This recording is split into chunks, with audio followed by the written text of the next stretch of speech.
one of my friends told me it's let your ambition carry you, and I really live by that. And there's always room to just keep going. Even once you've made it, you can get better at what you need to be the best at what you were trying to obtain. There's just always more you can get. I've been playing basketball my whole life. Ever since I was a kid, I really wanted to do this. And I always believed in myself. I don't know if a lot of other people did. In high school, I only averaged 2 points a game. I was pretty small. I just knew once I had the opportunity that everything would fall into place. It was refreshing to know that my stubbornness paid off. I would like to play basketball as long as possible. So if I can become a basketball player after college, I would love to do that. Like I said, if basketball doesn't work out, I would like to have a job around basketball. I mean, like an analyst or a coach or an assistant or something like that. Yeah, there's a lot of people with connections here that can help me out in the future. My mom passed away midway through my sophomore year in high school, and I remember I'd always tell her about my goals with basketball and stuff, and I really wanted to do that for her. Everything she told me growing up has really stuck to me all my life. And the morals that she's taught me is things that I'll just always hold on to and just never change. Remain humble, determined, and just being a good person, a good man. Hopefully to be an influence on others and inspire them to do great things. I feel like this is a place I can really grow as a person and a player, and I have no excuses, and I'm just ready to prove more people wrong and keep going forward. Support for the show, FYF Sports, is brought to you by Manscaped, who's the best in men's below-the-waist grooming. Manscaped offers precision engineered tools for your family jewels. Manscaped is trusted by over 2 million men worldwide. Join the movement for all of your below-the-waist grooming needs. Get 20% off and free shipping with coupon code FYFCREW at manscaped.com. That's 20% off with free shipping at manscaped.com. Use the code FYFCREW. Your balls will thank you. All I hear is yap, yap, yap, yap. Ain't talking about nothing, right? Watch this. We gon' bring that pressure. Just a little FYI, FYF, 20K sub 6 months, what's next? They been hating at first, now they calling us the best. Hit up YouTube, tell them cut the check. Just a FYI, FYF, 20K sub 6 months, what's next? Woo, fuck your feelings, we all know who the real is. I be getting to it, ain't wasting no time. Walking straight in, we ain't waiting in line. Fuck your feelings, you don't care about mine. You a YouTube gangster, don't be yelling out slime. Or you talking LB, talking Ticket TV. Ain't nobody watching them, all the viewers be sleep. 5 years in, all your subs is your friends. Ticket TV, watch your cars again. Just a little FYI, FYF, 20K sub 6 months, what's next? They been hating at first, now they calling us the best. Hit up YouTube, tell them cut the check. Just a FYI, FYF, 20K sub 6 months, what's next? Nice block on that. Roving out of St. Ignatius in Cleveland. Look at Preston, split defenders, and go glass. Oh, goodness sakes. March Madness is built for unlikely stories, and Jason Preston is as inspiring as they get. That Preston is on any college court is a minor miracle. To say he was unrecruited out of Boone High School in Orlando, Florida is an understatement. He hadn't hit his growth spurt and barely played as a senior in high school. He's 6 feet tall, 140 pounds, and scored 52 points his whole entire senior year in high school, said Coach Bowles. Size was hardly Preston's only obstacle. His father wasn't part of his life. His mother died of lung cancer when he was 15. Preston said the strong support system of family and friends helped him through that time.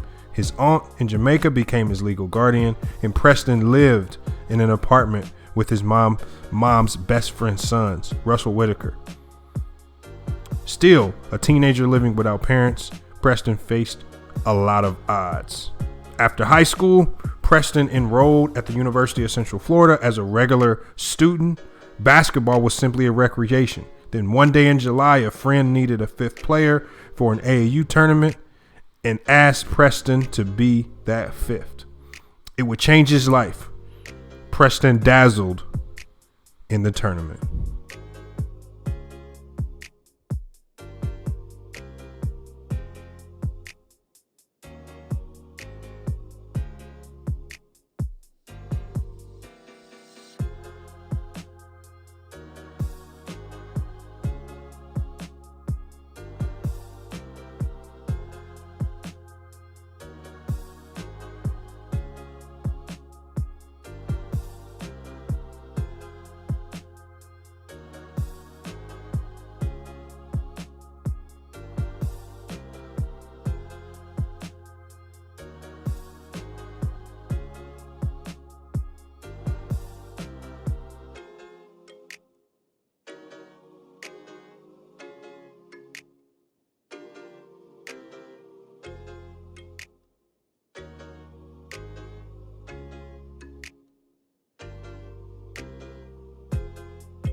Hey, and as a FYF Sportsman, it's Lamont. We are back with another video, and as you guys can see, man, we got to talk about the young sensation out of Ohio, Jason Preston.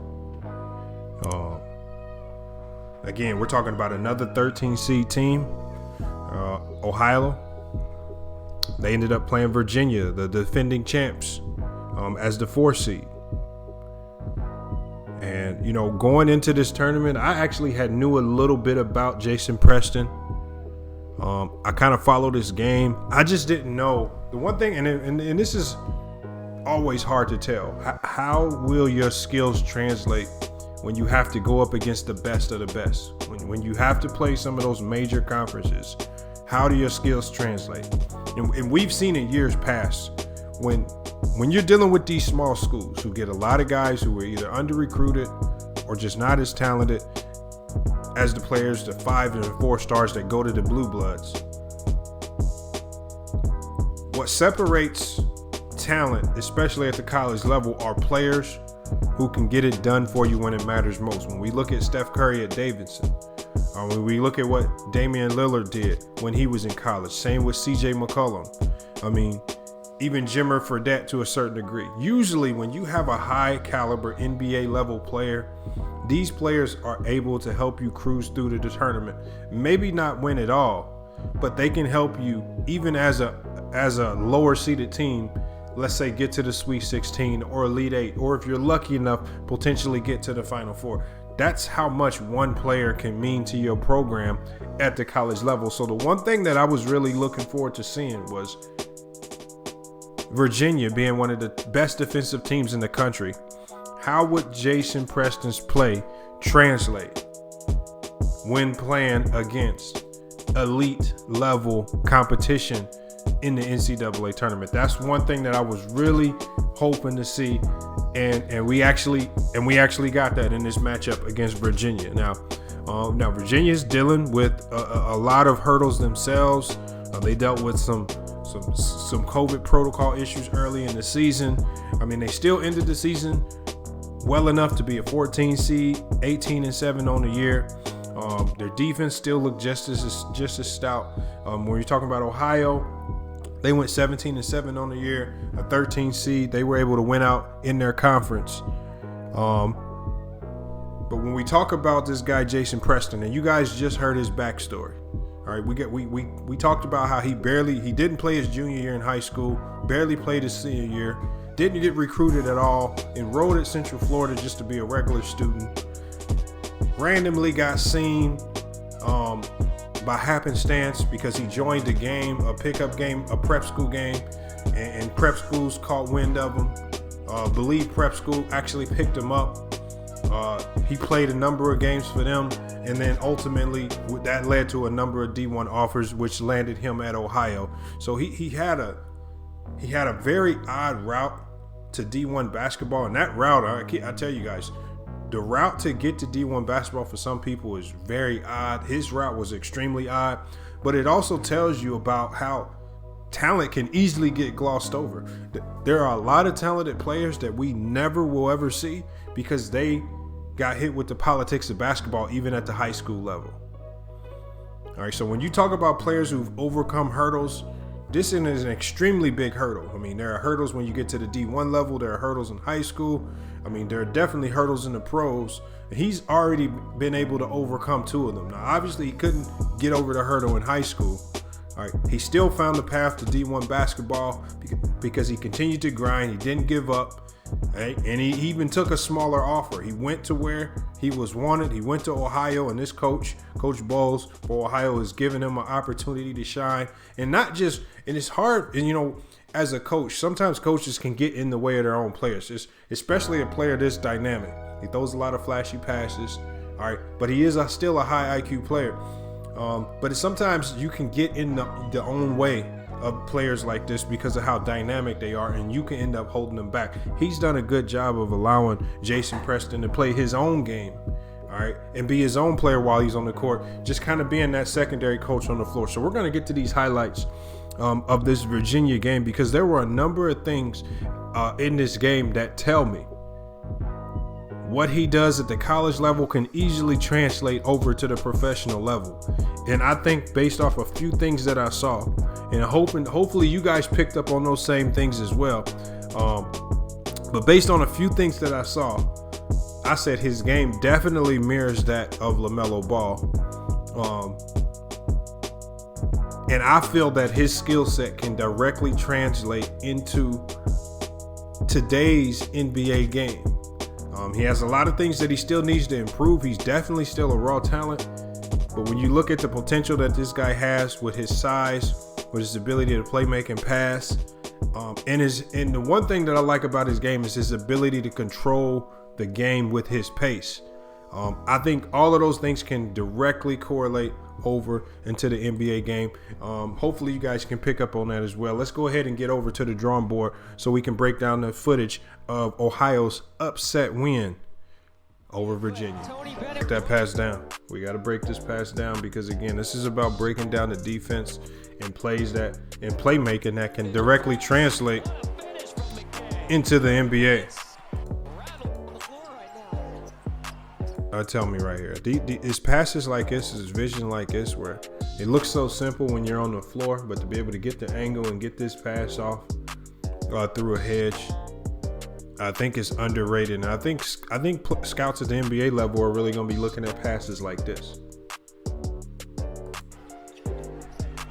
All right. So out of the double team against the Virginia defense, that's a tough pass. That's a tough pass. And then it also tells you how dangerous this guy is on the court. The fact that they would, the big just goes into an all-out double team, which I think this Virginia big, I think he could have did a better job of shielding off that pass. That just tells you how much of a danger this guy is on the court that they would want to put, with 2 minutes and 44 seconds to go in the game, and they're out here doubling 8 feet beyond the three-point line. They're doubling Jason Preston, who's not necessarily an elite three-point shooter. That just tells you how dangerous this can be, y'all. And when you talk about a player who didn't get any experience on a high school level, not any realistic in-game experience in big games, all right, he's only had one previous year of college basketball, and with 2 minutes to go, you're playing the defending champs, a 13 seed versus a 4. and you're able to slow down to a degree. You're able to slow down against one of the best defensive teams in the country to where you can pick them apart with passes like this. I mean, obviously it takes great teammates because that was a great backdoor cut.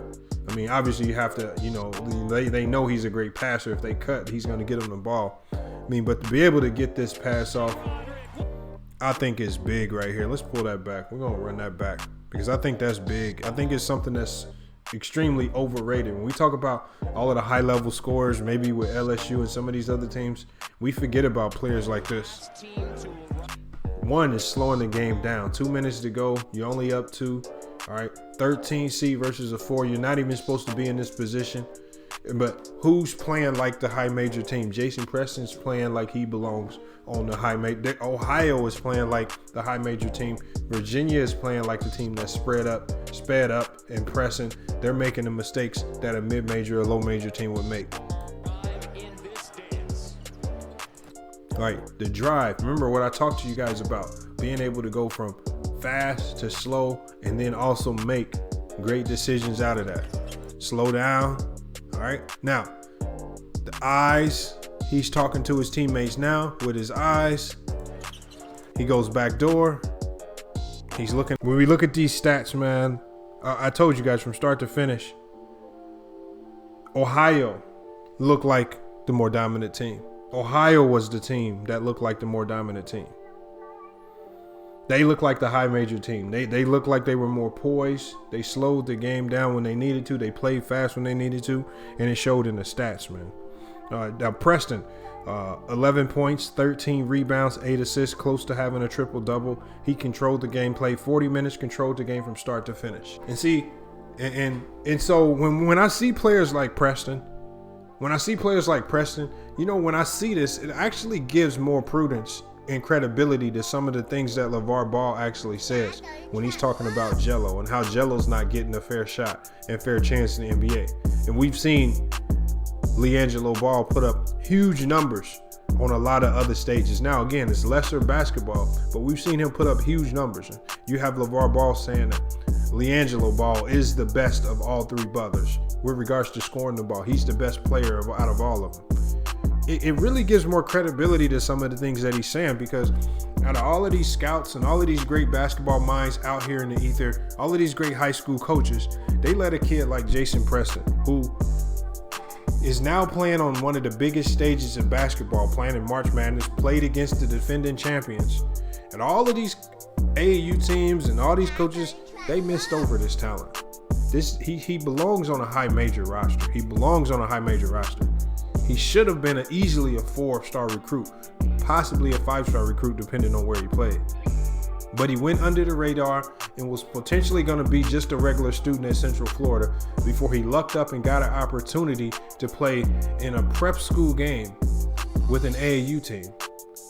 And then luckily, that staff over there at Believe Academy prep school saw him and gave him an opportunity to play for them, where he moved on to get a number of offers to play D1 basketball. So that's why I really believe that, this is where the politics of basketball hurts itself, because there's so much talent that gets glossed over and looked over, simply because maybe this coach doesn't like this coach. Maybe this coach doesn't have a good relationship with this AAU program. And because of small things like that, a great talent like Jason Preston might not get an opportunity. But when we look at the stats, man, they shot 42% from the field, 30% from the three-point line. They could have shot better there. But it was, for me, it was the poise and how they slowed the game down. Free throw shooting for them was crazy. They shot 13 of 14 from the line, 92% from the free throw line. This team right here, only had 9 turnovers on the night against a Virginia team that forces a lot of turnovers. You're talking about one of the best defenses in the country, a defense that shut a lot of big-time schools down. Only 9 turnovers is crazy. It's crazy. When we look at Virginia's stats, Virginia on the other hand, even on a night where Virginia actually took care of the ball, Ohio again just did a better job of outperforming them. They held Virginia to 35% field goal shooting, 25% from the 3-point line. Really unlike this Virginia team where they actually, they were actually one of the better 3-point shooting teams in this tournament. But, today they failed. Hauser showed up with 15 points. Murphy showed up with 12. But other than that, a lot of the guys like Huff, Clark, just didn't show up and give the production that Virginia was hoping for. And now Virginia finds themselves as a 4 seed going home again, losing to a lower seeded team. The last time we saw Virginia bounced out, they were a 1 seed and they lost to a 16. Now they're a 4 seed and they've lost to a 13 seed. So Tony Bennett and those guys, they got to go back to the drawing board themselves. They got a lot of questions to answer going in the next season. I know that they've lost a number of recruits. Hopefully they can bounce back in this recruiting stage going in the next season and get better. But as it stands now, Jason Preston, he's going to be, right as it stands right now, this kid Jason Preston, he's building his NBA resume. He could potentially increase his value to the degree where he can make that leap to the NBA. But I think he's going to have to show it. I think in their next matchup, he's going to have to show up. I think he's going to have to at least get this team to the Sweet 16 for NBA scouts to really put them on their draft boards. But I mean, with regards to point guard play, he's hands down the best point guard in this tournament. Hands down the best point guard in this tournament. So, I mean, that's a lot to say with all of the talent. Now, we have a lot of scoring guards in this tournament, but as far as pure point guards, you won't find a better pure point guard than Jason Preston. Now, he has a lot of things to work on in his game with regards to shot making and things like that. But these were all the same questions. When we look at LaMelo Ball, all of the same questions that we had about LaMelo Ball, his ability to make the three consistently, play defense. LaMelo Ball translated seamlessly into the NBA. So it's hard for me to take those same questions and apply it to Jason Preston, a kid who, similar to Melo, has had limited opportunities to really showcase his skills. He's actually even had far less opportunities. At least LaMelo was able to go overseas multiple times to showcase his skills in the NBL. This kid really hasn't had an opportunity outside of AAU basketball to show what he can do. And that was an opportunity based off sheer luck. So salute to Ohio. Good luck to those guys in the next round. Can't wait to see how they perform. Make sure you guys keep your eyes open for Jason Preston, man. If you're in the comments now, if you're in the chat now, let me know what you thought about his performance. If you have seen him play prior to today, their game against Virginia, let me know your thoughts about his skill sets, what he needs to work on. Can he be a potential first-round draft pick going into this year's draft? I think there are a lot of teams in the NBA right now that could use a pure point guard like that. With the way guys shoot the ball in the NBA, and we saw him. He should have had a double. He should have had a double-double. I mean, at the end of the game there, where he threw a perfect dime to the big man who missed a wide open dunk. And I saw a number of other times where he threw perfect passes and guys just either missed layups or missed wide open jumpers. He should have had a double-double. At the NBA level, those guys are going to make those shots. And the same thing was said about LaMelo Ball. All right, when he was in Australia, he would throw a lot of really good passes to guys who would miss shots or miss layups, and it kind of affected his numbers. But NBA scouts said they didn't worry about that. They basically said at the NBA level, those are going to be buckets, and that's what's happening. I think with LaMelo Ball, I think what he's surprising me with his consistency from the three-point line, his defense.